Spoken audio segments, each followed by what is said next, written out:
लीजिए। जब हम लोगों को निकालना हो relation between Kc equilibrium constant and standard cell potential, तो इस रिलेशनशिप को निकाला जाता है with the help of Nernst equation. Nernst equation का जनरल फॉर्म ये है, इक्वेशन नंबर 1 इसको दे दिया गया। हम लोगों को जब Kc निकालना है तो ये अज्यूम करना होगा कि रिएक्शन आ गया है इक्विलिब्रियम पर, और जब इक्विलिब्रियम पर रिएक्शन आ जाता है तो सेल पोटेंशियल का वैल्यू 0 हो जाता है और क्यूसी का वैल्यू हो जाता है Kc, यानी कि क्यूसी को ही कहते हैं इक्विलिब्रियम कांस्टेंट Kc, जब रिएक्शन इक्विलिब्रियम पर हो। अब ये जो दोनों चेंज है इसको यहाँ इक्वेशन 1 में पुट कर दीजिए। इक्वेशन 1 में पुट कर देंगे तो ई सेल तो हो गया 0 equal to right hand side में हो जाएगा E not cell minus 2.303 RT by NF, और log QC की जगह पर लिखना होगा log KC। ये कर दिया log KC। तो देयरफॉर हम लोग कह सकते हैं कि E nought cell is equal to 2.303 RT by NF log KC। और हम लोगों को तो KC का वैल्यू चाहिए, KC के लिए रिलेशनशिप चाहिए, तो लेफ्ट हैंड साइड में लेकर चले जाइए log KC को, तो हो जाएगा देयरफॉर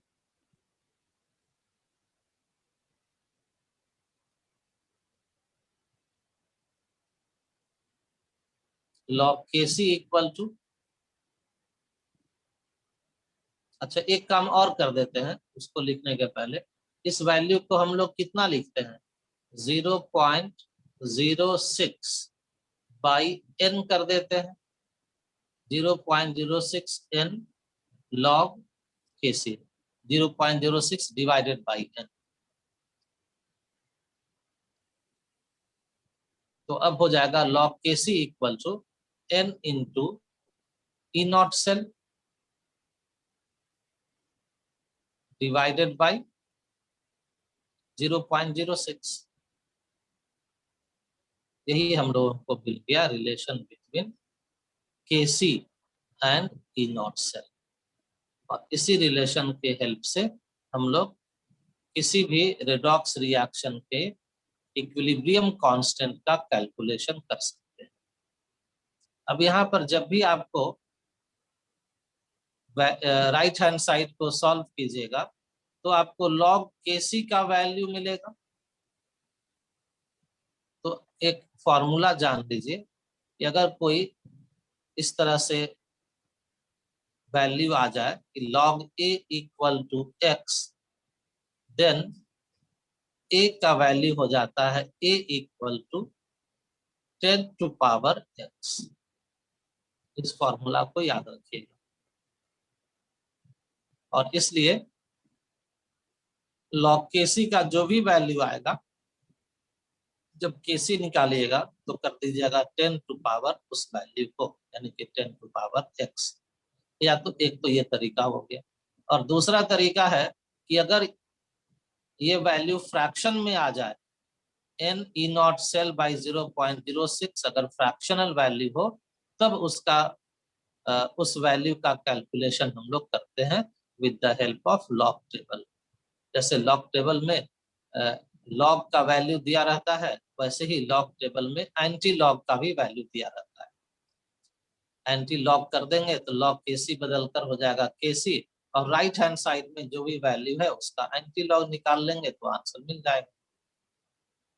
लेकिन उसका एक शॉर्टकट है कि log A equal to x आ जाए तो A का value will be equal to 10 to power x।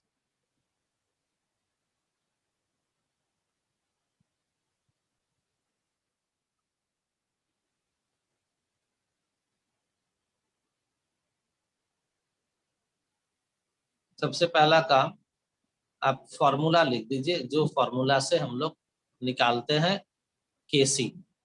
यानी कि रिलेशन लिख दीजिए, relation between Kc and E not cell.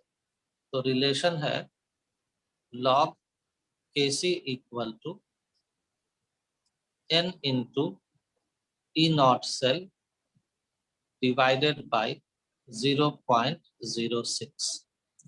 तो Kc तो निकालना ही है हम लोगों को, तो और 0.06 मालूम है एक वैल्यू।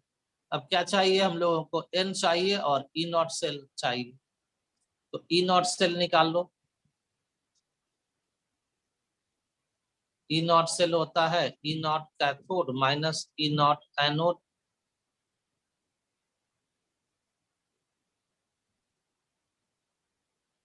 अब रिएक्शन देख करके पता करो कि इस रिएक्शन में कैथोड एनोड कौन है।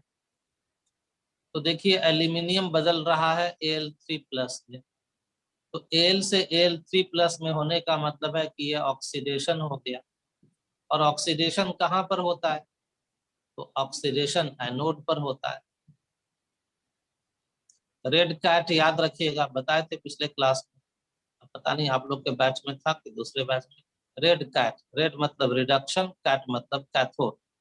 तो लाल बिल्ली याद रखिए, जिससे मालूम हो जाएगा शॉर्टकट है कि रिडक्शन कैथोड पर होता है, कंफ्यूजन खत्म। तो एल्यूमिनियम है एनोड, तो जिंक हो गया कैथोड। तो वैल्यू रखिए यहाँ E naught Zn 2 + Zn minus E naught Al3+ Al। तो ये वैल्यू आ गया -0.76 volt minus 1.66 volt.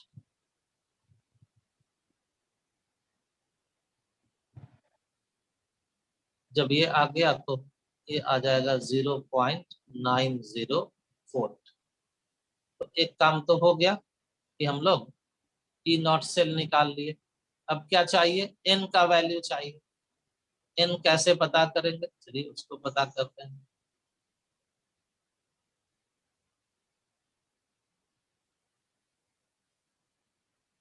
To find N, right balanced equation.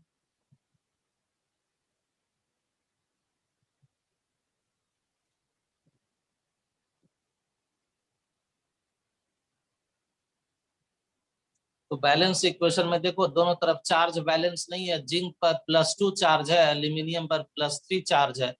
तो लेफ्ट हैंड साइड में चार्ज है +2, राइट हैंड साइड में चार्ज है +3, इसलिए बैलेंस नहीं है।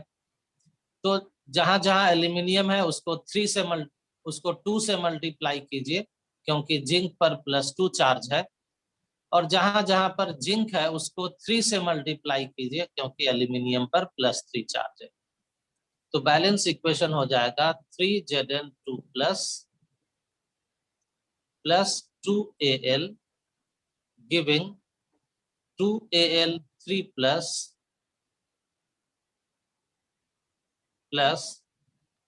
3Zn।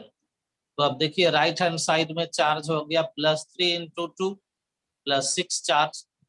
लेफ्ट हैंड साइड में भी हो गया 3 × +2 तो +6 चार्ज। एक एल्यूमिनियम जब Al3+ में बदलता है तो 3 इलेक्ट्रॉन को लूज करता है। तो 2 एल्यूमिनियम जब बदलेगा +3 में तो 6 इलेक्ट्रॉन को लूज करेगा। तो n का वैल्यू 6 मिल गया। अब हम लोग इस इक्वेशन में पुट कर दे, क्या क्या पुट कर दे, तो ई नॉट सेल का वैल्यू पुट कर दे और इस n के वैल्यू को भी यहाँ पर पुट कर दे। तो लिखिए therefore log Kc equal to n का वैल्यू हो गया है 6, ई नॉट सेल है 0.90 divided by 0.06। Decimal decimal cancel कीजिए, 6 से कैंसिल कीजिए, तो दिस इज इक्वल टू 90। तो log Kc इक्वल टू जब 90 आ गया तो आप कहिएगा ना कि Kc इक्वल टू 10⁻90। यही इस रिएक्शन का यही हो गया वैल्यू ऑफ Kc।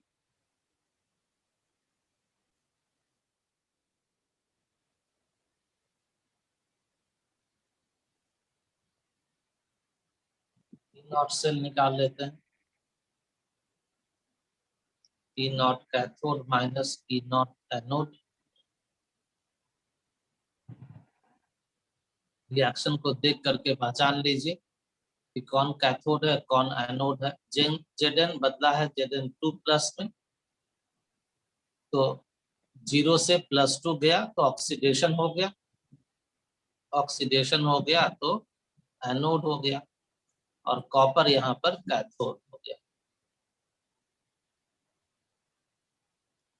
तो कॉपर का वैल्यू है 0.35 वोल्ट, माइनस जिंक का वैल्यू है -0.76 वोल्ट। दोनों का डिफरेंस हो गया 1.11 वोल्ट। 10⁻37। ठीक है, चिराग देखते हैं, आंसर चेक करते हैं आपका। तो ई नॉट सेल मिल ही गया। एन का वैल्यू देखो, तो जिंक से Zn2+ बदला है तो 2 इलेक्ट्रॉन का चेंज हुआ है। तो दोनों तरफ चार्ज भी बराबर है, +2 दोनों तरफ एटम्स भी बराबर है, तो एन का वैल्यू यहाँ पर हो गया 2।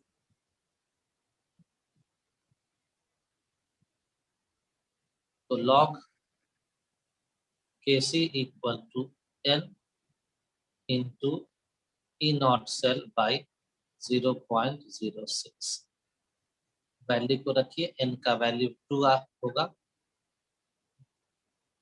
2 into E nought cell 1.11 divided by 0.06। Decimal हटा दीजिए तो हो जाएगा 111/3। 2 से कैंसिल कीजिएगा तो ये हो गया 37। तो आ गया log Kc = 37, therefore Kc =